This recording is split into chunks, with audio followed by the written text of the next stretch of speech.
I need to reiterate this sentiment. I know I had some lip gloss. Okay. Allow, like I said, allow, like she said, as Brandy said, allow yourself to grow. It's kind of like when a person is like, say they leaving high school, and right out of high school, they like, shoot, I'm finna get me an apartment. I'm finna leave my mama house. I'm finna do all of this. I'm finna do all of that. And you like, wait, pump your brakes, brother. You know, you can go to a 4-year school, stay at your parents' house, you know, save on that, save some money.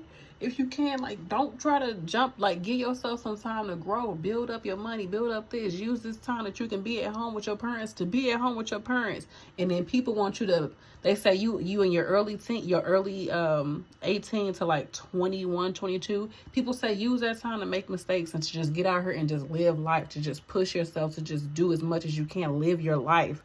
This is why that time in people's life is, it's interesting. It's a very interesting time. People want you to be free, but honestly, wasn't it Erickson that said that time of your life is like identity versus intimacy? Oh, shit. I need to look at this. The nurse in me is like, hold on. Stages of, I think that's intimacy versus this. Now, this is something totally different than what Brand, like past Brandy was saying. I'm going to go on another tangent, child. Okay, age. Oh, is it age 13 to 21? Identity versus confusion. So 21 to 39 is intimacy versus isolation. So that's when you got to worry about relationships.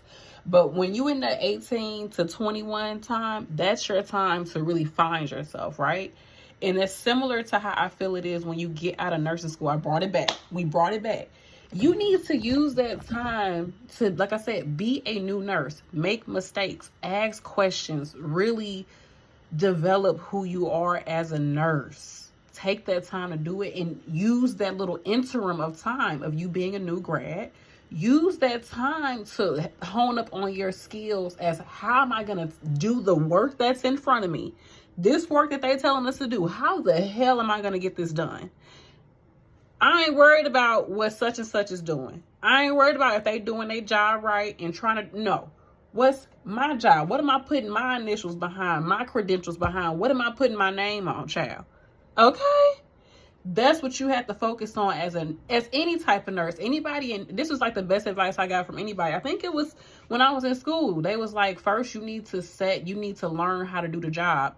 Then you can build your team. Once you know how to do your job, then you can come around and be like, okay, I got my shit together. I know I'm doing my job. You, on the other hand, I'm going to need for you to help turn these patients a little bit more often, child. Like, I'm going to need for you, we're going to need to work on it. But I can't be sitting here struggling to do my job and then over here trying to patronize you about, because you're going to look at me like, bruh, it's hard for me to do my job because you ain't doing your job. Especially when you work on PCTs, CNAs, nurses, like we working like this together. And you really need your PCT or your CNA as a nurse, because if they doing what they gotta do, ooh, baby, you can do what you gotta do, child. If you don't have to worry about, did my patient eat? You can take the time to go and make sure your patient can swallow, make sure they're not choking. It's different when you gotta make sure that they got the food, and you gotta make sure they ain't swallowing, and you gotta document how much they ate, and you gotta answer the phone to talk to their daughter about something and she all the way in Milwaukee and you in Florida somewhere, and you gotta do this, and you gotta go look, and the doctor over there wants it. Like, I can't do all of that. I'm gonna need for you to at least make sure my patient eat as a CNA, right? Or as a PC. Make sure they got their food. Did they order their food? Now, some people will say, no, the nurse, you still need to make sure they got their food. But like, there's a reason why there is a nursing assistant that's there to be the liaison between the patient and the nurse, and also to help with those basic ADLs, right? We need the ADLs taken care of as nurses, so we can focus more on the things that are more critical care, the medications, the vital signs, like, are they still alive? I'm gonna need for you to get the basic things done, and I can work on these other things. That's just how it is. That's just the nature of the nurse and the PCT or the CNA. But when they work together, it's perfect, because the nurse can do the CNA job or the PCT job, but it's not the other way around. But the thing is, if you the nurse and you don't know how to do your job, it's going to be really hard for you to try to tell somebody else how to do their job. I'm just telling you, it's going to be hard. People are going to look at you like you're crazy. So focus on doing your job well. Focus on building up your time management, as I said, and allow yourself to be a new nurse. You're new for a reason. People see you as new. Like those first 2 years as a nurse, You're still new. You still a baby nurse. Be a baby nurse. Make mistakes. Ask questions. Ask for help. Be like, I don't know. The first time I had a patient like pass away on me, when I tell y'all, I was like, I needed everybody to help me. I was just so like, what? And my CNAs was like, ain't she a food code? And we was like, oh yeah, okay, it was a lot. But I needed this. I had my team. These was aides that I had worked with, y'all. Oh, I don't even know if I told y'all this story. These was aides that I had worked with when we was aides working together. And it was a patient that everybody was like, everybody was like, when this patient passed away, I hope I ain't her. And of course, my first patient that passed away, I was there. So, and I was a new grad nurse, and we was in their room, child. And we was like, he was like, come here, nurse. We knew each other though. And he was like, let's check the pulse. He's like, I don't know. And I was like, oh. And then the other aide came right in. She's like, ain't she a full call? I was like, oh, okay. And then I had to call, and I had my fave nurse, YourFavNurseB fave nurse was there. Oh my God, I love her. Ready. She was there. She, when I tell you, she took care of it. She called that code, the code came over there. We did it. Well, I had already called the code. She came over there and helped me. And I was like, should we be down there? No, she's like, no, let them do the code. You sit here, you talk to the family, you call the doctor, you do everything you gotta do with that. I'm like, okay, cool. She talked me through it. She didn't call the family. She was like, you need to call the family. And I was like, I'm a new nurse, you do it. But again, she's like, no, you a nurse. This been your patient all night. She didn't say all that, but she was like, okay, you gotta call the family. I was like, okay. I'm like, okay, let me be a big girl. Let me not act like I'm scared. Let me call the family. I called the family, and it was hard. It was really hard because, like I said, I was a night nurse. Oh, yeah, I was a night nurse. I forgot I remember, y'all, I don't know if y'all remember, when I was LPN working in long-term care, like before I started doing agency, I used to work days, nights, and evenings. Child, we about to get some Nurse B archaeology up in here. Child, we finna go back archives. Okay, little archive. Anyways, if you know, you know. What was I gonna say? I used to work days, nights, and evenings. So I used to work, and I was doing the same schedule as Rennie, because I remember Rennie told me, like, so this is the schedule I do. And I was like, okay, I'm gonna do that schedule. I wasn't doing that as a new grad. Why did I have a night shift? I must have just picked it up. I don't think I was doing that shift yet. But anyhow, I did end up working days, nights, and evenings, like every week. I worked all shifts in the night shift. I digress. Nursing is so dope. Like the fact that nursing is 24 hours, like, y'all don't understand how that like exponentially increases the amount of money you can make in a short amount of time. Being able to work 3 or 4 12-hour shifts, like that's a lot of hours. And even just being able to squeeze in a 4-hour shift or an 8-hour shift or a 6-hour shift in there, like it just makes your ability to make money really, really well. The fact that nursing is 24 hours, just something to think about. Another thing that's really cool about healthcare is that it's 24 hours. So the money is there, baby. The money is there. What was I going to freaking say? What was I talking about? Oh, I'm gonna bring it back to what was I saying about the new nurses? Child, I forgot about y'all. Y'all got the gist of it, right? If you a new nurse, be a new nurse. Okay? Stop trying to come out here you ain't gotta do all that. Now, if you like that, if you just one of them nurses just like, I got it together. Okay. Then you realize you take it forever to get your work done. You leaving 2 or 3 hours late, or people keep coming to you saying that you're making mistakes and you got an attitude and you mad about it, but then you thinking about it, you like, damn, I am making mistakes. Like, I need to get this together. Or you think all I gotta do is just leave this job, you go to that job, and it's the same energy. Hopefully the logic within you sets in, you start to look within and be like, bitch, it's me. Let me get my shit together, okay? And you get your shit together, but not everybody, it don't click with everybody. It don't click with everybody. Like, I had to learn what type of nurse I was. It's still to this day, I'm still figuring out, learning what type of nurse I am. I'm still figuring out what type of just energy I am in general. Like I said, I'm in a new setting. I really don't even be telling PCTs to do nothing for real. Honestly, the most I'll ask would be like, can you help me turn? And I don't even be doing that. I just do, because I don't really have a lot of patience. You know, I'm used to taking care of 40, 50, 60 people, working in long-term care and giving everybody freaking meds. Okay, bitch. Dying 2 CNAs. But yeah, let me go back to the story. So I called the family, y'all. And it was really hard. It was really hard. because like I said, this is a patient. I even took care of this patient when I was still a CNA. I was taking care of this patient as a CNA. That's what's so interesting. That's why, like, I love my healthcare story, because I was at a place, as I went there as an NAT, as a nursing assistant in training. I did my little CNA classes with them, was making $8 an hour, child. I was working to become a CNA. I was in classes to become a CNA, and I was still working, getting in my hours. So, and then I did that for about 2 years, and I went to school to become an LPN. I had to get my GED. Got a video about that. Had to get my GED. Lied on the application, child. Said I had my GED, but I don't know if I said I had my GED or my high school diploma. I can't remember.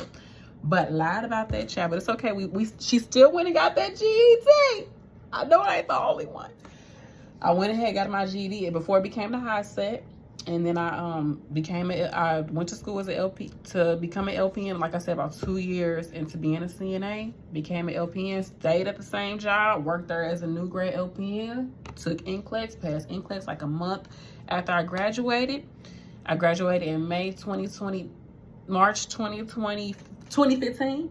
Became an LPN in April 2015 because I took NCLEX. Stayed there, worked there for a minute. I got pregnant, was still working there, had my baby. They saw me just grow up at this job. I stayed at this job for a long time. I stayed at this job for, this is my little plaque, child. This is my little plaque from the job. If you know, you know. 5 years of service from 2012 to 2017. I stayed at this job. And the reason why I say I like my story there, because I had a solid foundation as a nurse. I felt like I feel like in general, me as a nurse, I don't want to say I feel super duper confident as a nurse, but like I literally started from the bottom, bitch. Like I did. And then after that, I left as an LPN. Like I said, I went through 2 pregnancies, had 2 babies. They just saw me grow up at this job. And I left. Came back a little bit here and there doing agency, and then I became an RN. I even went back there as an RN, and it was like, oh, Brittany, get your RN, da, da, da. So like, I like the fact that I started and I worked my way up to that, and I got the guidance that I needed. Now as an RN, I don't really necessarily feel like I'm really getting like guidance for real as a new RN, because I'm pretty much on my own. I'm a PRN nurse, and before I was a PRN RN, I was working agencies. So, you know, I really nobody has taken me under their wing per se. I do think that I need to meet up with like a CRNA. I don't know if I could do like shadow with somebody. Do y'all know anybody? Is there any CRNAs in St. Louis? Can I shadow y'all? Like, I just need to just see, or even just shadow somebody on an ICU unit to really see ICU on an ICU, child. I'm about to say ICU unit or IC unit, but just shadow somebody. Like I really need that. I need to see if this is something that I need to pursue or not. So let me know what y'all think I should do, child. Or somebody tell me, do y'all any CRNAs in St. Louis, Missouri, this area? I'll go out. Or like Southern Illinois, like Edwardsville, Belleville, the Villes, and Alton and all that. Let me know. Is there anybody out there? Can y'all even just email me? Can you talk to me about some ICU nurse? Just somebody reach out to YourFavNurseB. Email me, help me out. Because I really do need to know, is it something like I need to feel like invigorated to decide where I'm going to move forward with nursing, or if I'm just going to give her. I always say I'm trying to leave this nursing. I always say I'm trying to leave her, but it be calling me. It just be calling me. Like, I've been doing this for a minute. Like, I've been in healthcare for over 10 years. And yeah, I like my healthcare story. I like my healthcare love story. I like it. I think it's important to allow yourself to grow, basically, is what I'm saying, right? It's important to allow yourself to grow. And too many people push themselves to the next level when you don't need to be pushed, or you don't need to have to keep jumping and leaping and taking these big steps. Take your time. I was an LPN. I worked in long-term care, geriatric nursing for 8 years. For 8 years before I got into med-surg nursing. And now some people might see that as like, dang, he was in that specialty for a long time, like da-da-da-da. But to me, geriatrics, I kind of feel like it's similar to New York. If you can make it here, bitch, you can make it anywhere. And I know some people might feel like, well, no, having more critical care is more important, or doing this is more important, or doing all of that. If geriatrics gonna teach you one thing, it's gonna teach you how to manage your motherfucking time, bitch. You gonna learn how to, because you got 40 something patients minimum. I don't care where you at least here in St. Louis, Missouri, okay, in Missouri, the show me state, we be having hella patients. And there's big times on night shifts. I've known people to have 100 plus, literally 100 plus patients on night shift. Imagine 100 people under your name. You done signed off on 100 motherfucking people. 100 patients. 100 people you done took care of, bitch. Don't let nobody be dying. Somebody fall. Don't let nothing happen, child. Don't let you gotta hang IVs and nothing. Now, some people say, oh, it's custodial care. You're not really. If something happened, you are responsible for 100 patients. It's a fire in the building. You got 100 patients, bitch. 100 people you got to try to get about this building. You got to account for. Just the fathom the idea. And they get away with it because they say, well, as long as they count, they don't just count the nurses and the CNAs. They be counting the maintenance man. They be counting the laundry assistant. As long as it's a certain amount of people in the facility, they count that as a ratio. That's the thing about long-term care. Long-term care is a whole other beast because the regulations are different. Just the regulations, the volume of people that are in that age group is so big. And then on top of that, you got people in their 50s and 60s that's encroaching on these nursing homes. Heck, I saw it was somebody in their 20s I've seen in nursing homes, 20s, 30s in their nursing homes. You don't see it a lot, but it do happen. It for sure happens. Oh, yeah. I've been in a nursing home where probably the average age was like 45, maybe. Average. 45. So these people up walking around like anything can happen. Like literally, and you just one nurse. Like they can literally overtake you. Like they walking. These people, they not just in bed. They not just little old, cute little old. No, these folks walking. Don't get tripped up. I'm just, and it's night shift too. You're like, what's the code to get them out of here? Yeah, I can tell y'all some stories, child. I can tell y'all some stories, but I don't be trying to. But just like fathom taking care of that many people. And like I said, if you're in a facility where people can get up and walk, they just walk freely. You know, nursing stations is not like closed off. And a lot of times people don't know this. Psych is all up and through nursing homes, all up and through the nursing homes. It's all psych patients, literally all psych patients. Now, that can vary. There's all different types of levels of psych patients. I'm not saying this in a derogatory way, but when you have health issues, you're more than likely going to have psych issues, mental health, especially in nursing homes. You got to think, people are in these places for years and they know they're not getting out. This is the end of their road. Imagine being in a nursing home at 50 years old. You telling me you're not going to have no psych issues? You telling me your mind going to be straight with realizing that, fathoming that information? No. And think you got about 10 of them patients on night shift. And they ain't going to sleep. You think they sleeping? Hell no, they up. They up. Hey, nurse, can we order? No, sorry, it's 2 o'clock. I'm going to need for you to go. So I got some graham crackers. You want some juice? Okay, come on. Did you go to the bathroom? Okay. But I'm going to let y'all go. I done made this into a whole other video. I'm going to let y'all go. I love y'all. I appreciate y'all. I'm finna show y'all I've been going to the gym all week, y'all. I had to get a little naked real quick. I've been going to the gym. I think I'm gonna post on my other channel more of like me working out and stuff, but I'm back in the gym. Like I told you, I ended up getting therapy on my arm, and then this arm started acting up, and I was just like, Brandy, take your ass to the gym, get back your membership, like just go, just fucking go and take care of what you gotta take care of. I feel like I'm gaining weight, like just gotta get it all together, just gotta it all together. Okay, so I love you all. I'm about to go. I'm gonna finish editing this video, so y'all see this video. Comment anything y'all want to comment down below. Go ahead and email me. I love you all. But yeah, this is kind of where I'm at right now, and this is kind of things that's been going on at work. Today is Thursday. I go back to work Friday and Saturday. Last week I got low census, child. For one day. I was like, oh, they doing this really? But it was okay. But yeah, I love you all. I'm so glad we had a chance to talk. I'm so glad I've been able to post content. Like, I just appreciate everybody. Okay, everybody out there, I appreciate y'all. And the vibes are good. Okay, I'm gonna send you all some cleansing energy. Remember, I do have a crystal shop. Yeah, go check out my lifestyle channel and my crystal shop, my metaphysical shop. I'm gonna cleanse you all, send you some good nurse-B energy. And shout out to Lisa Frank. I mean, like, if you know, you know. 90s on deck. 90s on deck.